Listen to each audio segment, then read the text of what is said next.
Hello friends, તમે કેમ છો? આજના વિડીયોમાં તમારું સ્વાગત છે. અને આજનો આપણો આ વિડીયો ખૂબ જ ખાસ થવાનો છે, કારણ કે અમારા ગામની બાજુમાં આવેલ રંગોળા ગામ છે. ત્યાં એક રંગોળા નદી આવેલી છે, તેની ઉપર જે બંધ બાંધેલો છે તે રંગોળા ડેમ તરીકે ઓળખાય છે. અને તે રંગોળા ડેમ કોને બનાવ્યો છે, કેટલા ખર્ચે બન્યો છે, અને કેટલા સમયની અંદર એ ડેમ બન્યો છે, અને કોને બનાવ્યો છે, ક્યારે બન્યો છે, અને તેની લંબાઈ કેટલી છે, તમામ માહિતી આ વિડીયોમાં તમને મળી જશે.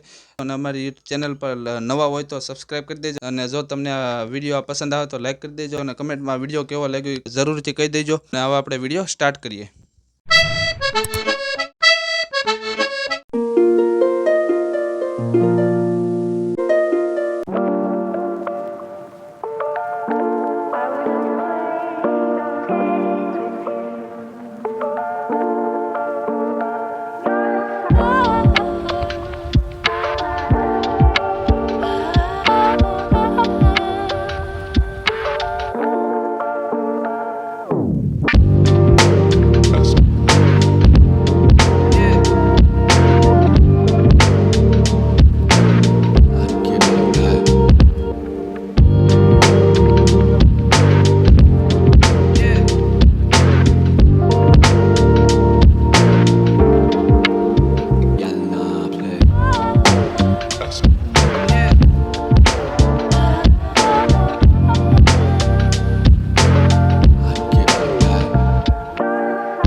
સૌપ્રથમ તો આપણે જાણીએ કે આ બંધનું નિર્માણ કોણે કરાવ્યું હતું. આ બંધના નિર્માણનું કાર્ય ભાવનગરના રાજા ભાવસિંહજી બીજાએ કરાવ્યું હતું. ત્યારબાદ બંધનું સંપૂર્ણ નિર્માણ ભાવનગરના મહારાજા કૃષ્ણકુમારસિંહજીએ કરાવ્યું હતું. આથી આ બંધ ભાવસાગર ડેમ તરીકે પણ ઓળખાય છે. ત્યારબાદ આપણે જાણીએ કે આ ડેમનું બાંધકામ કઈ સાલમાં શરૂ થયું હતું. આ ડેમનું બાંધકામ 1946ની સાલમાં શરૂ થયું હતું, અને 1952ની સાલમાં આ ડેમ બનીને સંપૂર્ણપણે તૈયાર થઈ ગયો હતો. હવે આપણે જાણીએ કે ડેમ બનાવવામાં કુલ ખર્ચ કેટલો થયો હતો. ત્યારના સમયની આપણે વાત કરીએ તો 63.42 લાખ રૂપિયા આ ડેમ બનાવવાનો ખર્ચો થયો હતો.